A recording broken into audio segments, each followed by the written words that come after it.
Well, hello there. It's been a while, hasn't it? Maybe you haven't noticed, maybe you have. Either way, welcome back. Today we're tackling chapter 16, I think it is? 16 or 17. I think 16 was the last one, actually. So, I have been gone for a while. Chances are you haven't noticed. If you haven't, that's good. If you have, I should be back to finishing this series some point before the end of the year, hopefully. That's my goal, at least. It was nothing to do with Fire Emblem that caused me to take a break. It was just real life stuff you don't need to know about. So we're back. Finally back, and the game has greeted us with a Fog of War nighttime chapter, which is great. You know how much I love Fog of War? That's a lie, I hate Fog of War. But this map honestly wasn't too bad. Despite the Fog of War, it was pretty straightforward, pretty simple. There's not too many gimmicks. And something I've noticed about the Sakai route that we're on right now is that a lot of the nomads do legitimately 0 damage to boars. Now, this is good and bad. Obviously it's good because it means I can just put boars wherever the fuck I want and he will never die literally because he can't be damaged. But it's also kind of bad because boars has trouble hitting things, he has trouble doing damage, and if he's going to end up being my only reliable unit that can survive, maybe like apart from Lance, that could lead to maps getting very, very long, getting very drawn out, as you will see in the next chapter that I played. It took me ages, not because of multiple attempts, but just because boars can't hit things, and part of my strategy involved using him to choke points. Anyway, I'm getting ahead of myself. Let's talk about this chapter. Fun fact about this chapter, and the Sakai chapters in general, is that I've never actually seen them be played before. Every playthrough of this game that I've seen on YouTube has opted to take the Ilia route, which I can completely understand, because after playing just 2 chapters of this route, and also having played the Ilia route myself on my first playthrough, the Ilia route is definitely easier. It's definitely easier to play through. So if you were trying to do any sort of speed run or any sort of regular run, it's probably better to go to Ilia. But I wanted a challenge, and the challenge I will get with these maps. Not particularly from this map though. As I said earlier, this map is okay. Despite the Fog of War, there's really not that many enemies that can do too much damage to us. So long as I have my hard hitters and high defense units at the front, Lance, Boars, Marcus, nothing can really go wrong, and my fighters like Garret and Ward have so much HP that they can't really be taken down in one round either, despite the fact that they will usually get doubled. So in these first few turns I've sent Milady all the way down to the shops. I'm in pretty desperate need of weapons, particularly lances and javelins. This shop doesn't have any javelins, so I'm just going to use it to sell off the very few items I could afford to bring into the chapter with me. Most of my units have their inventories just completely full of items that I actually need them to use, which is unfortunate. So I think I only end up selling like 2 items this chapter, but we get a better chance next chapter anyway, so it doesn't matter that much.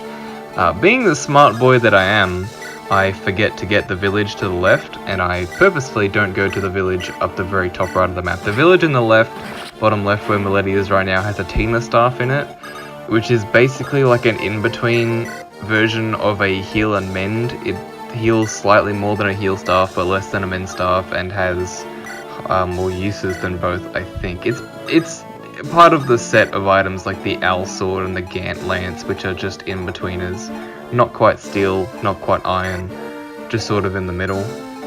It's a decent item, but I don't really need it. It might have been nice, I suppose, but I have plenty of heal staves, plenty of mend staves, and usually one of those 2 will be fine. Lilina doesn't really need anything but a heal staff, because she can heal from 0 to full with just one of those. And if I really need to heal someone to full with Saul, then I can just mend them, so there's not much point. The village in the top right, I think it had an Eclipse Tome? It was something that I didn't really care about. I don't really remember what it was, but I did look it up, and I decided that I didn't need it. It's very far out of the way, since I chose to go through the bottom half of the map and not the top half. And even if you went through the top half, it's like on the opposite side of the map to the boss, so I'm not feeling it. Wasn't feeling it, wasn't worth it, didn't really need it, decided not to get it. And that's that. So all the enemies on this map tend to move, or at least the ones that I've noticed. So I've chosen Lilina to plug up this hole. On the top half of the map there's a bunch of mages, and on the bottom half of the map there's a bunch of nomads. I decided to go through the bottom half of the map because the top half has a bunch of terrain, which I was not feeling at all. I'd rather not be fighting mages that have like 50 avoid. And the nomads, despite being very fast and having very high range, really don't do much damage. They tend to have fairly low attack stats, and bows in general have very low might. So I was pretty confident in going the bottom route instead, and it's also closer to the boss. It's a more direct route to the boss. I have units that can cross rivers, so I'm able to get my boss killers and Roy over to the other side of the river without too much hassle. I don't have to go through the bridge at the center of the map if I don't want to, and I'm not going to. So basically what we're seeing here is what we're going to be seeing for at least the next chapter, probably the next few chapters, and that is everyone hiding behind Bors and Lance, and I guess to an extent Marcus, while Milady does various things in the background. That's basically this map. It's not too challenging and not too engaging, but it does have to be done. I don't really have too much to say about it, honestly. I'm gonna be getting some use out of Bors in these next few maps. Actually, it's quite interesting. I have been ragging on him through most of the playthrough, apart from like the first 3 or 4 chapters, because he's been dead weight for most of the game. But in these last few chapters that I've played, he's honestly really come into his own. That 22 defense is just in that perfect spot-on spot to take 0 damage from a lot of enemies that we'll be fighting. When I was comparing him to Douglas, who we let die in the last chapter, I was saying that the extra 2 defense that he has over Douglas, Bors that is, doesn't really matter, because by the time you've got 20 defense, you should be taking basically no damage from everything anyway. But Bors is taking literally no damage, where Douglas would be taking about 1 or 2 damage per enemy that he fights. So it is actually a fairly important distinction, and it means that I can be very reckless with my positioning of Bors. I can have him plug basically any point, any choke point. And I can't even really call it reckless play, can I? Because he can't die. He cannot be damaged, no matter what happens. His biggest problem is that he can't hit for shit, and he does little damage when he does. Obviously he doesn't double, especially not these speed demon cavaliers and such. So if he could actually hit things, I would really, really love him. But unfortunately he's just sort of a, I don't know, hole plug at this point. Which is fine. Sometimes you just need a good old hole plug. So right here we're gonna have like 3 of my units fail to hit this guy even once. So that's great. Gonna have Ward fail, Wolt fail, but I mean Wolt failing is not abnormal, but we're gonna have him fail anyway. We're gonna have Garret fail, and it's gonna be up to Roy to save the day. Roy finally getting action. I think it's been a few chapters, buddy. It's been a few chapters since I've managed to use this guy at all. And you'll get a level out of it. Skill, speed, luck, res. Not bad. And he's almost at cap. I didn't notice how close he was to being capped. I think he hit 18 right then. So 2 more levels. Can I get him 2 more levels before chapter 21? Maybe. Probably not. I guess we'll see. Probably not going to be trying that hard though. I decided here just to have Lance go ahead. I don't think there's any combination of enemies that could possibly kill Lance in 1 round at this point in the game. His HP and defense and speed are just so high, I think it's pretty much impossible. And I'm going to send Marcus up there as well, just for insurance. If a few enemies will target Marcus instead of Lance, then, you know, share the pain, make it more bearable. There is a ballista down here, which is why I'm having a bit of trouble moving in Milady. But the thing about Milady is her defense is so high, she can take ballista shots, she can take archer shots in general. She's just that tanky and that good. Very, very solid unit. But I haven't moved her in quite yet because I don't need to. Nice crit from Lance there. Definitely a helpful crit. And there goes the village to the top right. Yeah, you would have had to move very quickly if you wanted to get that village before it got destroyed. And I didn't think it was worth it for whatever the village had in it. Again, I forget what it is exactly, but it wasn't that impressive.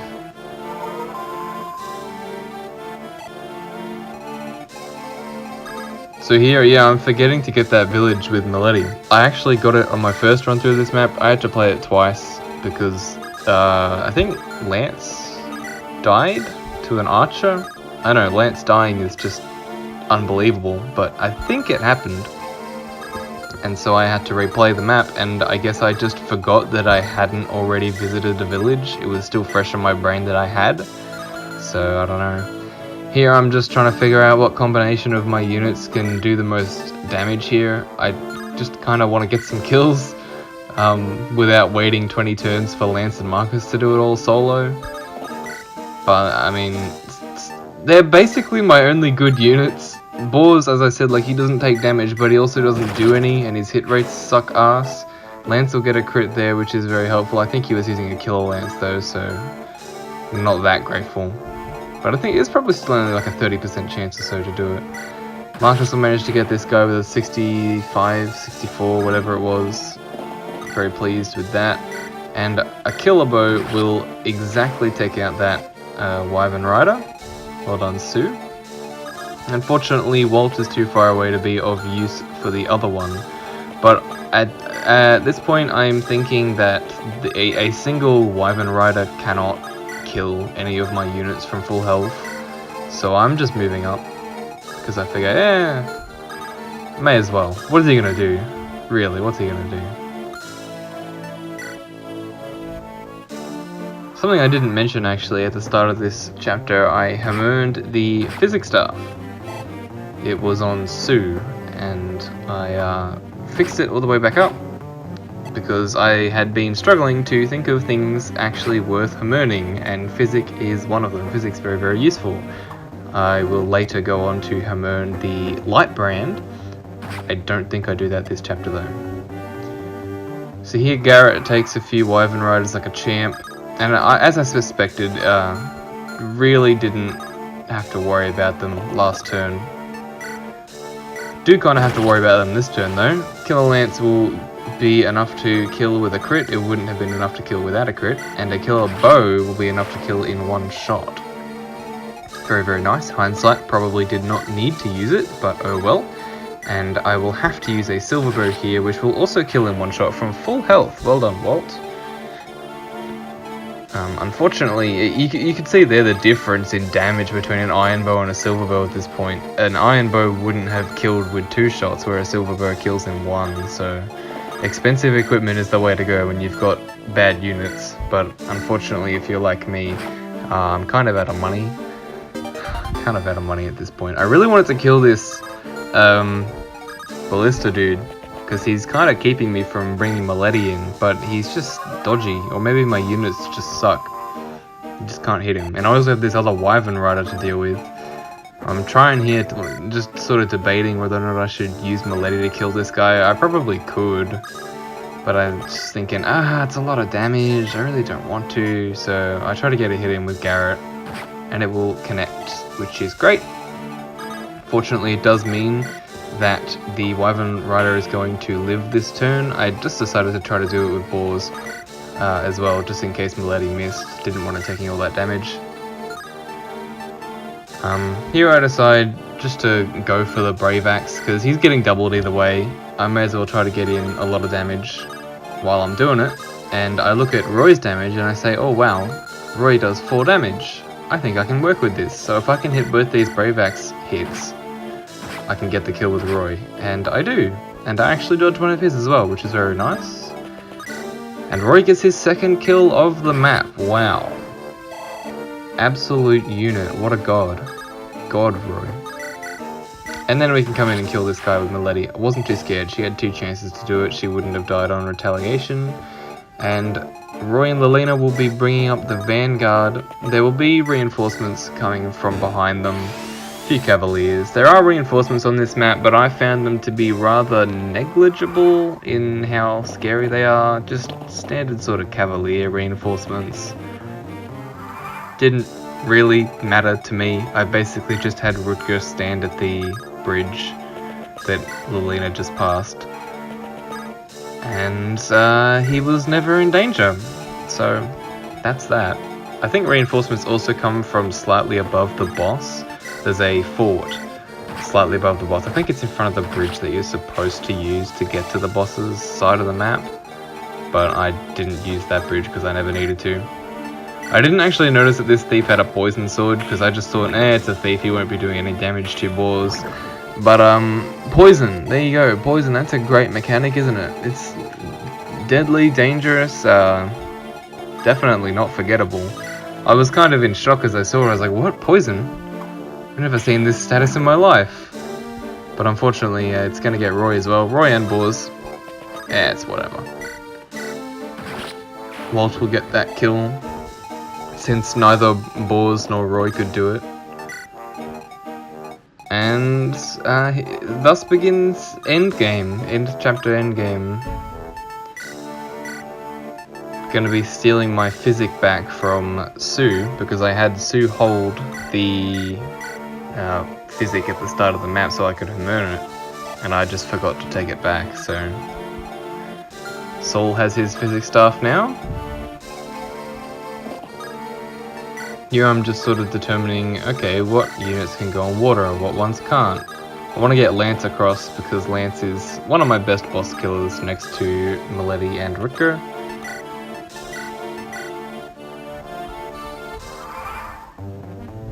And the sooner I can get one of those three over there, the sooner the map will end. This guy actually has a sword.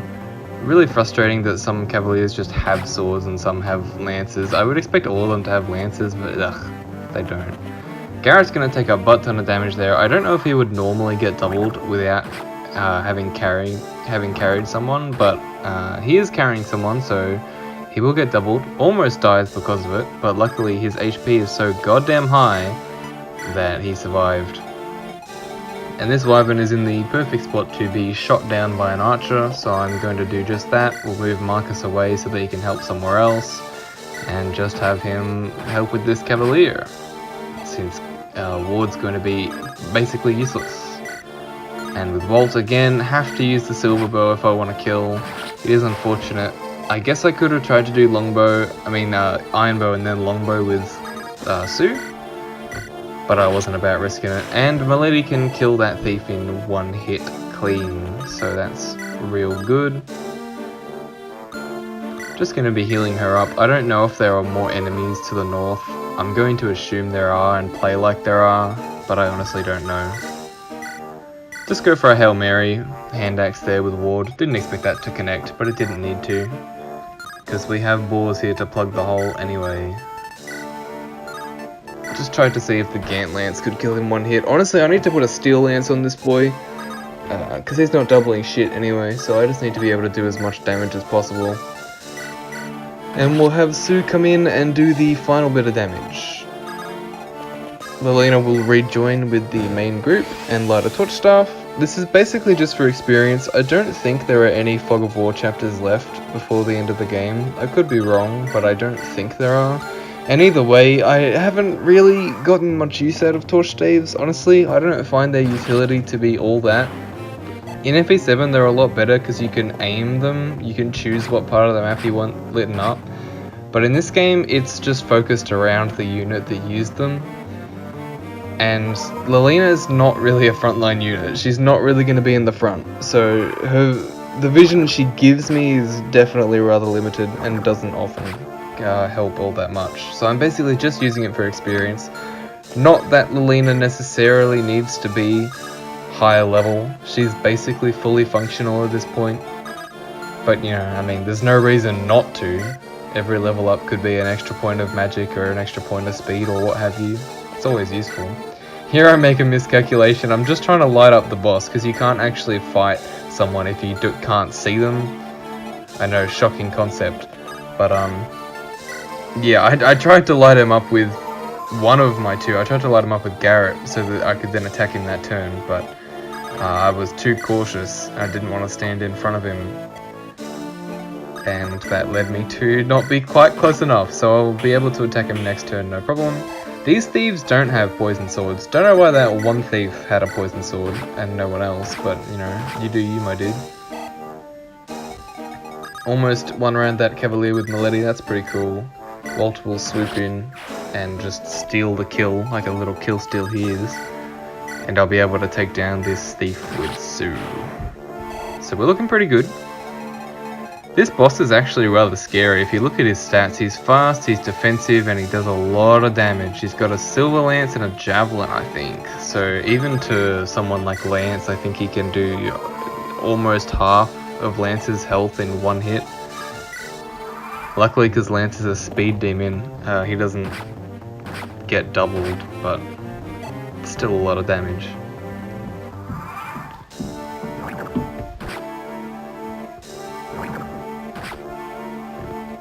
So we're going to move Roy up in preparation for seizing, and we're going to get our first glimpse here of what this boss can do. I think I said he had a killer lance earlier. He has a silver lance and a javelin. So killer lance would have been a lot scarier. Silver lance is tolerable, but still kind of scary considering just how much damage he can do. Rutger has no problem handling these enemies at the back, but after seeing how much damage Lance does, or rather how much damage Lance doesn't do, I've decided that plugging that rear bridge with Marcus might be a bit more productive. We can have Lance work his way to the right and maybe use him against the boss. I know he has weapon triangle disadvantage, but he does so much damage through his crits that I didn't think it would matter anyway, and swords are pretty accurate. I've decided to move most of my units down a bunch, just because I don't know how many enemies are left on the map. I don't know if there are any above me. I assume there's at least one because I saw physic happening earlier, but I don't know. Just having a look here at how much damage I can do with Lance, it's really kind of pathetic. That was a crit right there and it did barely anything, maybe not even 10 damage, so really not sustainable considering that killer Lance only has a few uses left. Just use Saul to physic Garret to a reasonable point. Garret actually doesn't get doubled by this boss, which is pretty nice, so I can chip safely from a distance without being worried about dying to a javelin in return. A javelin double, that is. Rutger will leave that guy for Marcus to kill. And Lance will not get another crit, but he will get a level up. Defense res, bulk level up. Kinda nice, kinda nice. I'm okay with that. And there goes that village, yeah, the one I forgot to get the Tina stuff from. Very stupid mistake, but it's not really anything that I'm too concerned about. Probably not gonna bite us in the ass. Can actually do a decent amount of damage with the javelin. Not much, mind you, but a decent amount. And Milady also does quite a bit. She definitely does more than Lance does, so I'm gonna give her the killer Lance instead and have her be our boss killer just because she's the only one who does good damage. So she's not gonna get a crit on her first one, and she's gonna take a lot of damage in return, but again, I have my physic now, so I can just heal her back up. All the way back to full. So no one's really in danger right now. We'll have Rutger move to the right. I'm actually not going to need him to take care of the boss, but I will have him move anyway. Marcus will kill that Cavalier, and basically everyone else will sit tight. Lilina can get some healing experience in, staff experience too, and I'm okay with letting Garret attempt to pot shot the boss. His hit rates are shit, but you know, any bit of damage is worth it, and with the crit that he has naturally, he might even get a crit and get the kill, who knows. Either way, the boss isn't weighed down by his javelin, but he only has 15 speed, and Garret actually has 12, I think. So Garret's not going to get doubled, and of course it's just a javelin, he's not going to die to one hit. He has like 39 HP still, after being like half dead. Get a decent chunk of experience from that, have Roy just a little bit closer to seize, and that'll basically do it. Akkad will get his last turn of healing from the throne, and Milady will not kill him. Not this turn, I was thinking of another turn. No more poison animations, yay. Poison's gone just as the map's ending. Yeah, map's almost over now. Garret will miss his hand axe, but this time with 1 use left on the Kill Alliance, Milady will crit. She will crit. And get a level up out of that. I think this is her first level up since being promoted. It is. HP Strength Def. Pretty fantastic. Unfortunately, there goes our Kill Alliance, but such is life. Just looking here for any last experience I can get in with my healers. I'll have Saul heal Lilina for 1 point of health. And then we'll just have Lilina use her last Torch Staff here, because as I mentioned earlier, I don't think there are any Fog of War chapters left in the game. And even if there are, the Torch Staff wasn't that useful anyway. So there it goes. And we conquered. So that's the chapter. Thanks for watching.